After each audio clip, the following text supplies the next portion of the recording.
ચાલો તો સમજીએ છીએ આપણે આગળ એક્ટિવ અને પેસિવમાં ચાલે છે. આપણે અત્યારે જે ટોપિક ચાલે છે એમાં આપણે પહેલા જે કાળ સમજવાના છે એ અહીંયા લખેલા છે આપણી સામે. વર્તમાન કાળ, સાદો ભૂતકાળ, સાદો ભવિષ્યકાળ, પૂર્ણ વર્તમાન કાળ અને સહાયકારી ક્રિયાપદ. આ પાંચનું આપણે પહેલા બે પ્રકાર સમજી ગયા. પહેલા સાદા પ્રકારના વાક્યો, પછી નકાર વાક્યો. અને હવે આપણે જે સમજીએ છીએ આજે પહેલા એની વાક્ય રચના, એ છે ઇન્ટ્રોગેટિવ સેન્ટેન્સ એટલે કે પ્રશ્નાર્થ વાક્યો. તો આજે ત્રીજો પ્રકાર છે એમાં વાક્ય રચના શું બનશે તો કે સાદી વાક્ય રચનાની અંદર જે પહેલા કર્તા આપેલો હતો અને પછી જે ક્રિયાપદ હતું એને બદલે ક્રિયાપદ પહેલા આવી જશે અને કર્તા પછીથી આવશે. બાકી બીજો કોઈ ફેરફાર આવતો નથી. આપણે શું વાક્ય લખેલું હતું એ જરા લખીએ અને જોઈએ.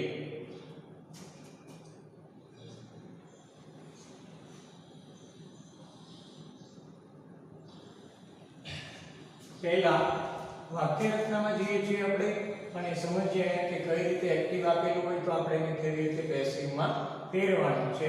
તો જોઈએ પહેલા શેમાં આવશે તો સાદો વર્તમાન કાળ ડઝ, ડુ સાથે કર્તા V1 એટલે કે મૂળરૂપ કર્મ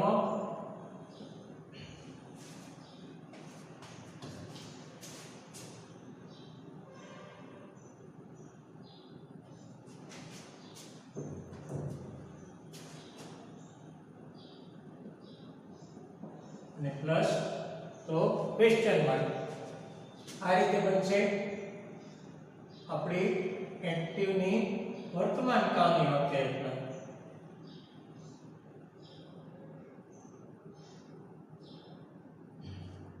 એમાં પેસિવ બનાવીએ તો શું થશે તો સાદા નિયમ પ્રમાણે સાદા વર્તમાન કાળમાં હંમેશા શું આવે તો કે SEST મૂળરૂપ હોય તો M is R plus V3. તો અહીંયા પ્રશ્નાર્થ છે તેમાં ડઝ અથવા તો ડુ આપેલું છે એને બદલે આપણે શું લેવું પડશે તો કે M is અથવા તો R. તો અહીંયા આપણે લખશું M is અથવા તો R આવશે. એ પછીથી કઈ રીતે વાક્ય રચના બનશે તો એ પણ સમજી લઈએ જરા.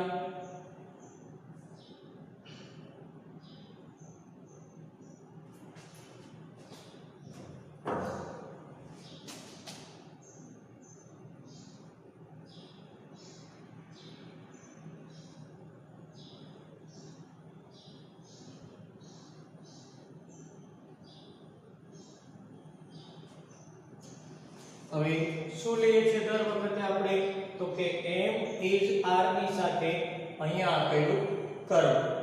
તો અહીંયા આપણે લખશું કર્મ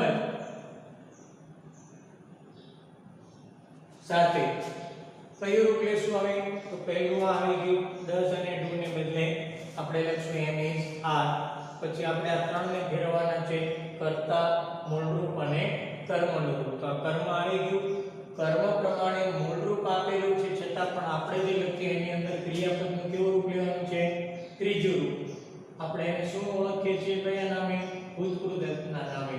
પછી શું મૂકીએ છીએ તો કે બાય.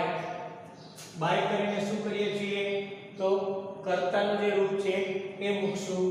તો કર્તા અને છેલ્લે પ્રશ્નાર્થની નિશાની. અન્ય શબ્દ હોય તે છેલ્લે પાછા એમને મૂકી દેવાના. આપણે આગળ જે પ્રમાણે કરતા હતા અને નકારમાં એમાં સમજાયું છે એ જ પ્રમાણે જોઈએ. એ પછીથી બીજા પ્રકારની અંદર કઈ રીતે વાક્ય રચના બને છે તે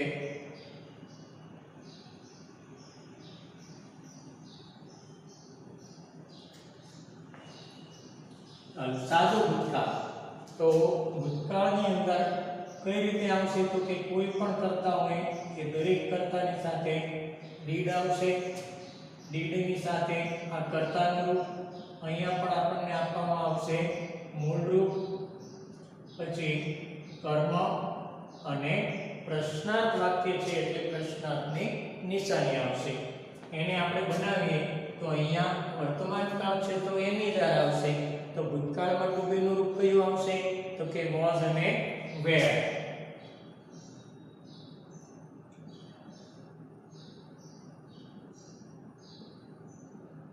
કર્મ ફરી મૂળ રૂપને બદલે ભૂતકૃદંત બાય ની સાથે કર્તાનું રૂપ અને છેલ્લે પ્રશ્નાર્થની નિશાની.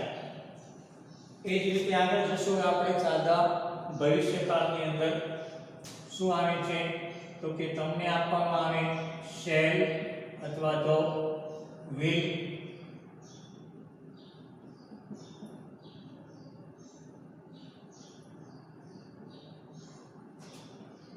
એની સાથે આપે આપણને કર્તા, એની સાથે ક્રિયાપદનું આપશે આપણને મૂળરૂપ, એ પછી કર્મ અને છેલ્લે પ્રશ્નાર્થની નિશાની. હવે સામાન્ય રીતે જ્યારે આપણે પેસિવ બનાવીએ છીએ ત્યારે સેલ લગભગ નથી આવતું, ભાગ્યે જ આવે છે. એટલા માટે આપણે લખીએ છીએ પણ યાદ રાખશું મોટે ભાગે વિલ જ આવે છે. એની સાથે કર્મનું રૂપ, ક્રિયાપદનું ફરી પાછું મુકાશે ભૂતકૃદંત બાય, એની સાથે આવશે કર્તા અને પ્રશ્નાર્થની નિશાની. આ રીતે બનશે.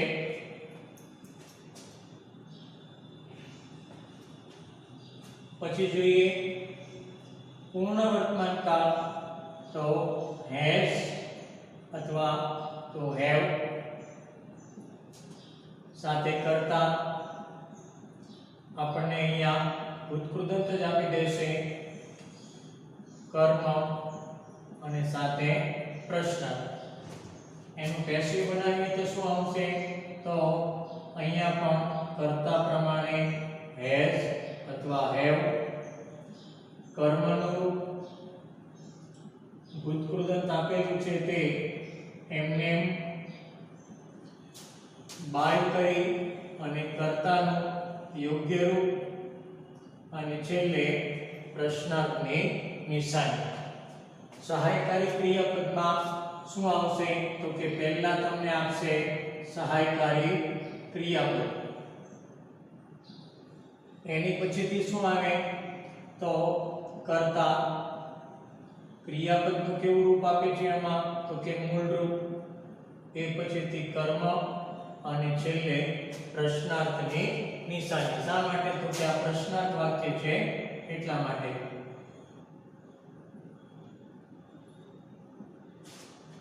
એનું પેસિવ જો આપણે બનાવવું છે તો કઈ રીતે બનાવશું? તો કે સહાયકારી ક્રિયાપદ જે આપેલું હતું આપણને એ એમને જ રહેશે. એ પછીથી જે કર્મ છે એ આવશે, એને આપણે પેસિવમાં ફેરવીએ તો બી મૂકવાનું છે. એ સાથે ક્રિયાપદનું કેવું રૂપ આવશે? તો કે ભૂતકૃદંતનું બાય કરીને કર્તાનું રૂપ અને બસ ક્વેશ્ચન માર્ક. આ રીતે બનશે.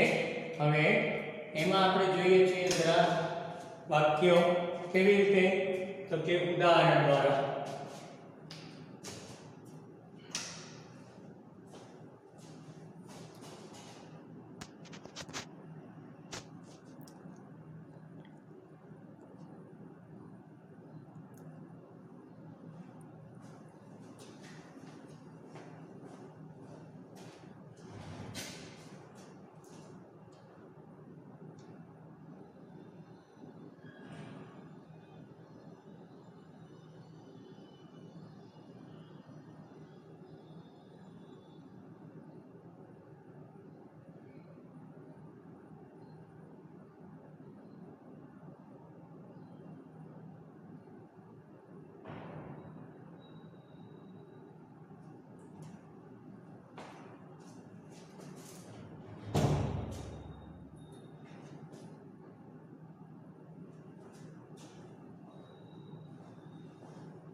આમ સમજીએ છીએ ફરી વખતે આને સાદો વર્તમાન કાળ આપણને શું આપવામાં આવે છે વાક્યમાં ડઝ ડુ સાથે કર્તા પ્લસ મૂળરૂપ પ્લસ કર્મ પ્લસ ક્વેશ્ચન માર્ક એટલે કે પ્રશ્નાર્થની નિશાની આ આપણને આપવામાં આવે છે ડઝ સાથે ડુ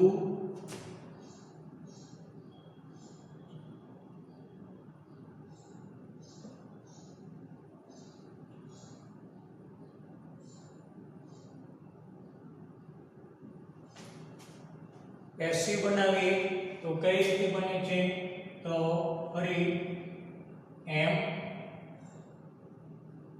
અથવા ઇઝ કે આર એ આપણું કર્મનું જે રૂપ હોય એના પ્રમાણમાં એની સાથે શું લાગશે તો ભૂતકૃદંત બાય લખીને કર્તાનું યોગ્ય રૂપ અને છેલ્લે મૂકશું આપણે ક્વેશ્ચન માર્ક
સમજીએ છીએ બરાબર વ્યવસ્થિત મિત્રો?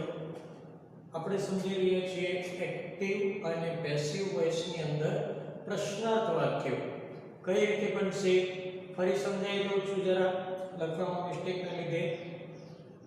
સાદો વર્તમાન કાળ ડઝ ડુ પ્લસ કર્તા પ્લસ મૂળરૂપ પ્લસ કર્મ પ્લસ ક્વેશ્ચન માર્ક એટલે પ્રશ્નાર્થ આપેલો હોય એટલે ડઝ કે ડુ થી શરૂ થાય તો એ બતાવે છે સાદો વર્તમાન કાળ પ્રશ્નાર્થ રચના.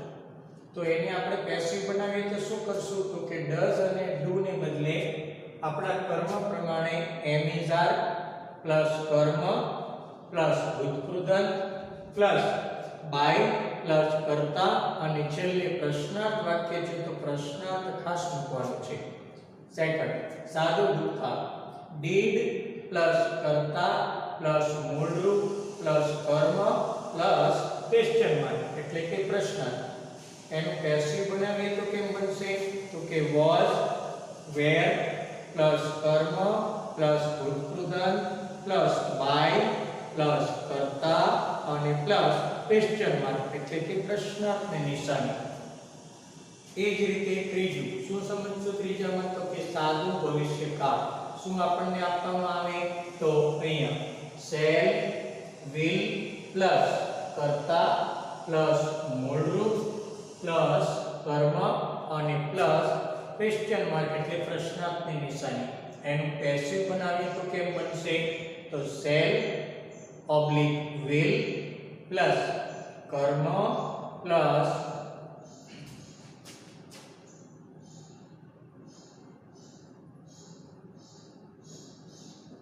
પ્લસ બી પ્લસ ભૂતકૃદંત સાથે બાય પ્લસ કર્તા અને છેલ્લે પ્રશ્નાર્થની નિશાની. ફરી બોલી જાઉં છું શેલ વિલ પ્લસ કર્મ પ્લસ બી પ્લસ ભૂતકૃદંત પ્લસ બાય પ્લસ કર્તા પ્લસ ક્વેશ્ચન માર્ક એટલે કે પ્રશ્નાર્થ.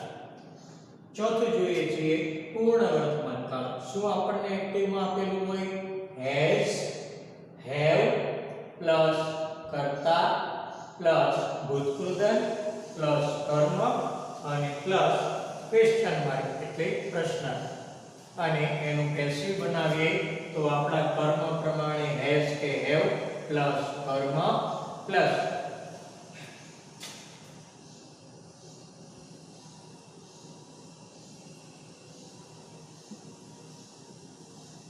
બી પ્લસ ભૂતકૃદંત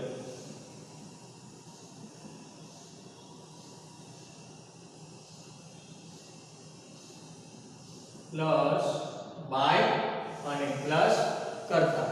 ફરી બોલું છું પૂર્ણ વર્તમાન કાળ એક્ટિવ અને પેસિવ બંને સમજી લઈએ. થોડી મિસ્ટેક થઈ છે લખવામાં તો હેઝ હેવ પ્લસ કર્તા પ્લસ ભૂતકૃદંત પ્લસ કર્મ પ્લસ પ્રશ્નાર્થની નિશાની ક્વેશ્ચન માર્ક. એનું પેસિવ કેવી રીતે બનશે હેઝ હેવ પ્લસ કર્મ પ્લસ બીન પ્લસ ભૂતકૃદંત પ્લસ બાય પ્લસ કર્તા અને પ્લસ ક્વેશ્ચન માર્ક એટલે કે પ્રશ્નાર્થની નિશાની. અહીંયા લખશું આપણે સહાયકારી ક્રિયાપદમાં કઈ રીતે એક્ટિવ આપેલું હોય પેસિવમાં કેવી રીતે ફેરવશું તો સામાન્ય રીતે આના જેમ બને છે શેલ વિલ ને બદલે સહાયકારી. બાકી વાક્ય રચના બંનેની એક સરખી થાય છે પેસિવમાં. સમજીએ સહાયકારી ક્રિયાપદ પ્લસ કર્તા પ્લસ મૂળરૂપ પ્લસ કર્મ પ્લસ ક્વેશ્ચન માર્ક પ્રશ્નાર્થ. એનું પેસિવ બનાવીએ તો સહાયકારી ક્રિયાપદ પ્લસ કર્મ પ્લસ બી પ્લસ ભૂતકૃદંત પ્લસ બાય પ્લસ કર્તા અને છેલ્લે પ્રશ્નાર્થની નિશાની. આ રીતે બનશે.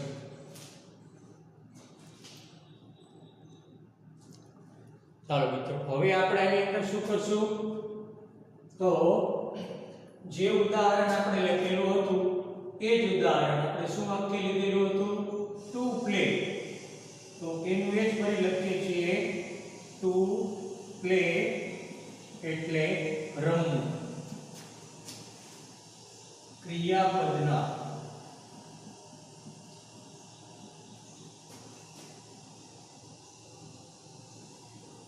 એક્ટિવ પેસિવના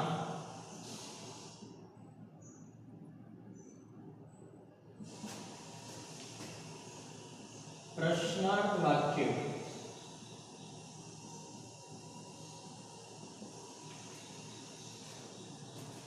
પહેલું બનાવીએ છીએ ઉદાહરણમાં આપણે શું આપેલું છે આપણને તો કે does he write a letter to his father today. આ આપણે કા બતાવવા શબ્દ લીધો છે બીજું કંઈ નથી. આ છે ડઝ હી એ છે આપણો કર્તા. આ રાઈટ એ મોડું એટલે કે ક્રિયાપદ આખું બનશે. કર્મ a letter અને ટુ હિઝ ફાધર એ વધારાના શબ્દો આગળ આપણે સમજેલા હતા એ પ્રમાણે. આનું આપણે વાક્ય લખીએ પેસિવ તો શું બનશે તો કે પહેલા આવશે એમ ઇઝ આર. એ કોના પ્રમાણે તો કે કર્મ પ્રમાણે. કર્મ શું છે આપણું તો અહીંથી શરૂ કરીએ અ લેટર. અ લેટર એક વચન છે તો આ ત્રણમાંથી એક વચન સાથે શું આવશે તો કે ઇઝ. એટલે ડઝ ને બદલે આવી જશે ઇઝ અ લેટર. હવે કર્મ આવી ગયું ભૂતકૃત ઇઝ આ લેટર. કર્તા ક્રિયાપદ રાઈટ આપેલું છે એનું શું થશે ભૂતકૃત તો કે return. Is a letter written by તો બાય. પછી કર્તાનું રૂપ આપણો કર્તા શું આપેલું છે અહીંયા હી. તો હી નું શું થઈ જશે આપણે એક ખોટો શીખેલા છીએ આઈ હોય તો બાય મી, વી હોય તો બાય અસ, યુ તો બાય યુ, હી તો બાય હિમ. તો હી ને બદલે શું થઈ જશે બાય હિમ. અને અહીંયાથી બધા છે તે અન્ય વાક્યો એ એમને આવશે એમાં કોઈ ફેરફાર કરવાનો નહીં. ટુ થી શરૂ કરીને ટુ ઇઝ ફાધર અને ટુડે એ એમને લખાશે. આ છે વર્તમાન કાળમાં. હવે એ જ વાક્યને આપણે શેમાં લખશું ભૂતકાળમાં. તો જ્યાં ડુ ડઝ છે ત્યાં શું બની જશે ડીડ આવશે. તો એને આપણે લખીએ છીએ હવે did he write a letter to his father yesterday. today છે એને બદલે ભૂતકાળ બતાવવા આપણે શું લઈ લેશું yesterday.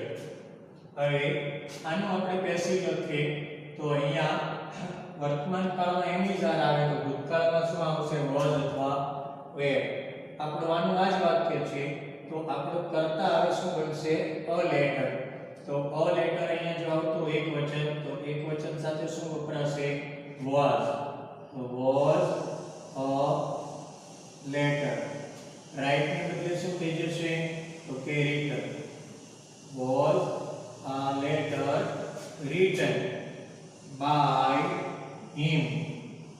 અને અહીંયાથી અન્ય શબ્દ છે બધા એ એમને આવશે.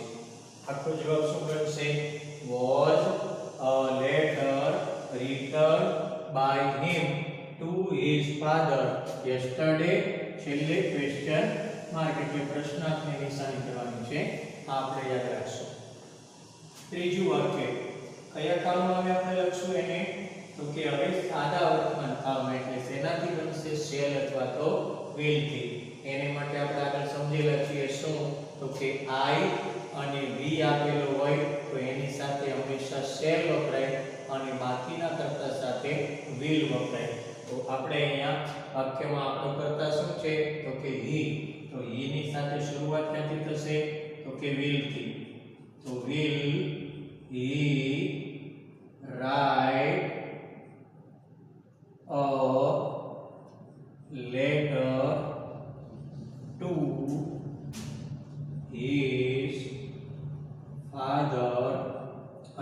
ભવિષ્ય બતાવવાનો છે તો એને માટે આપણે શબ્દ શું લખશું ટુમોરો અને પ્રશ્નાર્થની નિશાની will he write a letter to his father tomorrow આપણે એનો આન્સર લખશું તો કેવી રીતે આવશે will નો will જ રહેશે આપણો હવે કર્મ શું બને છે એ લેટર એ અહીંયા બની જશે આપણો કર્તા તો a લેટર પહેલા આવે તો will a લેટર એને પેસિવ બનાવવું છે તો શું મૂકવું પડશે બી સાથે ભૂતપૂર્વ તો પહેલા આવશે અહીંયા બી અને પછી આવશે રિટન બાય હિમ અને આ ટુ થી બધા વધારાના શબ્દો એમને આવશે ટુ હિઝ ફાધર ટુમોરો અને ક્વેશ્ચન માર્ક સમજો બરાબર સમજો ના સમજાય તો આખું વાક્ય હમણાં ફરી પાછું સમજાવું એ વખતે લખીને આપું છું જોઈએ હવે શું લખવાનું છે આપણે ચોથું વાક્ય આપણા પ્રમાણે કાળ કહેવાનું છે પૂર્ણ વર્તમાન કાળ શેનાથી બનાવશું હેઝ અથવા હેવથી તો એની માટે આપણે નિયમ શું સમજેલા છે આગળ કાળની અંદર વર્તમાન કાળમાં પૂર્ણ વર્તમાન કાળમાં તો એક વચન સાથે હેઝ વપરાય આઈ અથવા બહુવચનની સાથે હેવ વપરાશે આપણો અહીંયા કરતા શું આપેલો છે હી તો હી એ એક વચન છે તો ક્યાંથી શરૂ થશે વાક્ય તો કે હેઝ થી તો આ રીતે વાક્ય બનશે આપણું હેઝ હી હવે પૂર્ણ ક્રિયા છે તો એની અંદર ક્રિયાપદ કેવું આવશે ઉત્કૃતનું જ આવશે એટલે આપણે અહીંયા લખશું રિટર્ન છે return a letter to his father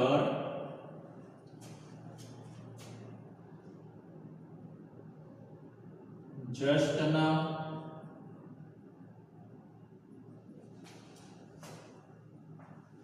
answer એનું બનાવીએ તો હવે આપણું કર્તા શું બની જશે અ લેટર તો અ લેટર થી શરૂ કરીએ તો એમાં પણ શું આવશે has a letter અને પેસિવ બનાવવા માટે આપણે શું મૂકવાનું છે been તો શું આવશે અહીંયા been has a letter been written એ આપણને આપી દેવામાં આવેલું છે by him to his father just now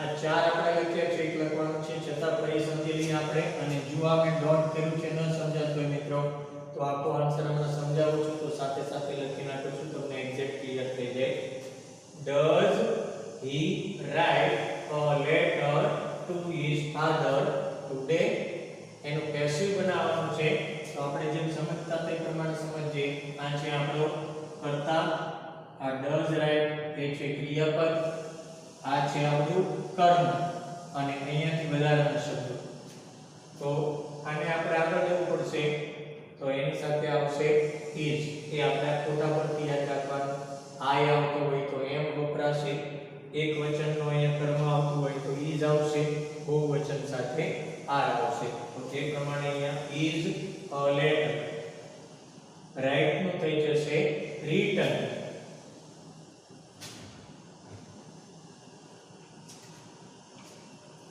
by him અને આખું વાક્ય આગળ લખીએ તો શું થશે to his father today question mark આયા આપણે જે વાક્ય લખ્યું છે અહીંયા એ બધા પ્રશ્નાર્થના છે તો છેલ્લે પ્રશ્નાર્થની નિશાની ખાસ કરશું did he કરતા આ છે આપણું ક્રિયાપદ આ છે આપણું કર્મ અને અન્ય શબ્દ અહીંથી શરૂ કરશું a letter એક વચન છે એટલે was આવશે was a letter રાઈટ નું થઈ જશે written he તો by him અને અન્ય શબ્દ જે છે એને આપણે લખીને કરી દઈએ છીએ to his father yesterday અને છેલ્લે પ્રશ્નાર્થની નિશાની.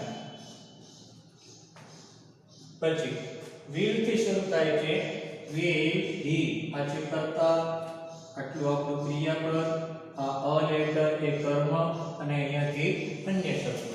કેમ બનાવશું તો કે will a letter સાથે will આવશે. will a letter પેસિવ બનાવવા માટે શું મૂકવું પડશે બી, તો બી રાઈટ નું થઈ જશે રિટર્ન. ભૂતપૂર્વનું રૂપ મૂકવાનું છે તો રિટર્ન બાય હિમ અને અન્ય શબ્દ છે તેમને એમ. તો ટુ ઇઝ ફાધર ટુમોરો અને પ્રશ્નાર્થની નિશાની ખાસ યાદ રાખશો આપણે આ કે છેલ્લે પ્રશ્નાર્થની નિશાની કરવાની છે. પૂર્ણ વર્તમાન કાળમાં લખીએ તો has he written a letter to his father just now. એમાં હી એ આપણું કર્તા, હેઝ રિટન એ ક્રિયાપદ છે, અ લેટર એ આપણું કર્મ છે અને ટુ થી વધારાના શબ્દ છે. જવાબ લખીએ તો અ લેટર પહેલા આવી જશે, એની સાથે એક વચન છે એટલે હેઝ આવશે. તો હેઝ આ લેટર પેસિવ બનાવવા માટે બિન મૂકવું પડશે તો બિન. રિટર્ન નું રિટર્ન એમને જ આવશે, ભૂતપૂર્વમાં કોઈ ફેરફાર થતો નથી. બાય હિમ એ હી ને બદલે અને વધારાના શબ્દો ટુ થી એમને પ્રશ્નાર્થની નિશાની. શું બાકી રહે છે આપણે જોવામાં આવે તો કે છેલ્લો પ્રકાર છે એ શું છે છેલ્લો પ્રકાર તો સહાયકારી ક્રિયાપદની અંદર આ જ વાક્યને આપણે લખવું હોય તો આપણે કઈ રીતે લખી શકશું એ જરા જોઈએ. શું છે ભાઈ પાંચમું સહાયકારી ક્રિયાપદ. તો ગમે તે આપણે લઈ લઈએ છીએ can he write a letter to his father anytime. anytime એટલે કોઈ પણ સમયે એ માત્ર આપણે સૂચક શબ્દ તરીકે યુઝ કરીએ છીએ. આનો આપણે પેસિવ બનાવીએ તો આ છે આપણું કર્તા, આ છે આપણું ક્રિયાપદ, આ બનશે આપણું કર્મ અને અહીંયાથી અન્ય શબ્દ. તો કઈ રીતે બનશે તો આ કેન નું કેન એમનેમ જ રહેશે. સહાયકારીમાં જે સહાયકારી ક્રિયાપદ આપેલું હોય એ એમનેમ જ મૂકી દેવાનું. આને ખાલી ત્રણને આપણે ફેરવવાના છે. અ લેટર પછી આ ક્રિયાપદ તો બી અને રિટર્ન રાઈટ નું થઈ જશે બી રિટર્ન. હી ને બદલે શું આવશે બાય હિમ અને વધારાના શબ્દો શું આવશે ટુ ઇઝ father anytime.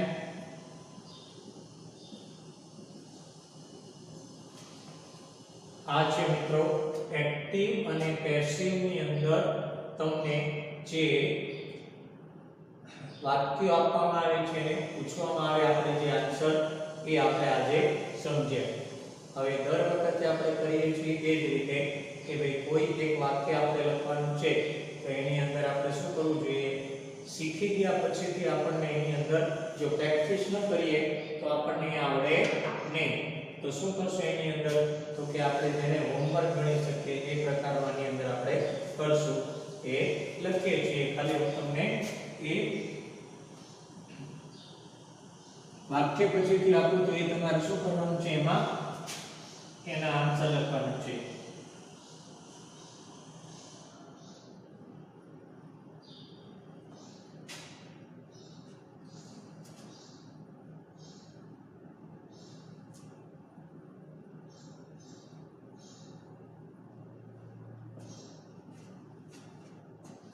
આમાં પ્રેક્ટિસ એક્સરસાઇઝના અલગ અલગ વાક્યો આપવામાં આવશે અને એ તમારે લખીને આપવાના છે. આપણે શું કહીએ છીએ પ્રેક્ટિસ એક્સરસાઇઝ. તો એ પ્રેક્ટિસ એક્સરસાઇઝ પછીથી આપશું આપણે એટલે તમને એ આવડી જાય કે મારે આન્સર કઈ રીતે લખવું જોઈએ છે. ચાલો મિત્રો આની અંદર થોડું લખીને આપીએ છીએ કે જેથી તમને થોડો આઈડિયા આવે.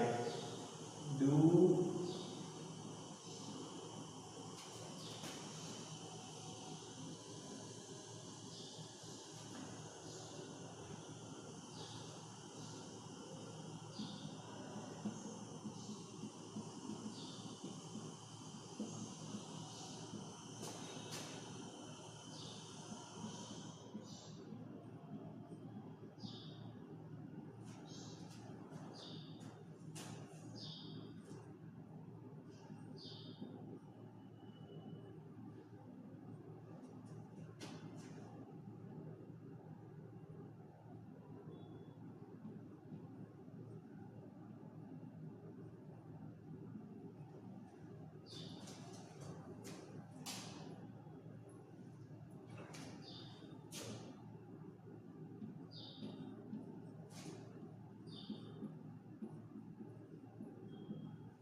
ચાલો આજે આપણે જે સમજ્યા છે પ્રશ્નાર્થ વાક્યો એની આ એક પ્રેક્ટિસ એક્સરસાઇઝ છે અને જે ક્રમમાં મેં તમને સમજાવેલા છે આ કોઠો એની સાથે ઉદાહરણ પણ એ જ ક્રમમાં સમજાવ્યા છે તો એ આ કોઠો અને ઉદાહરણ જે ક્રમમાં સમજાવ્યા છે એ જ પ્રમાણે એ જ કાળના એ જ ક્રમની અંદર તમને પ્રેક્ટિસ એક્સરસાઇઝના 5 વાક્યો પણ અહીંયા આપેલા છે આ એ તમારે પ્રેક્ટિસ કરીને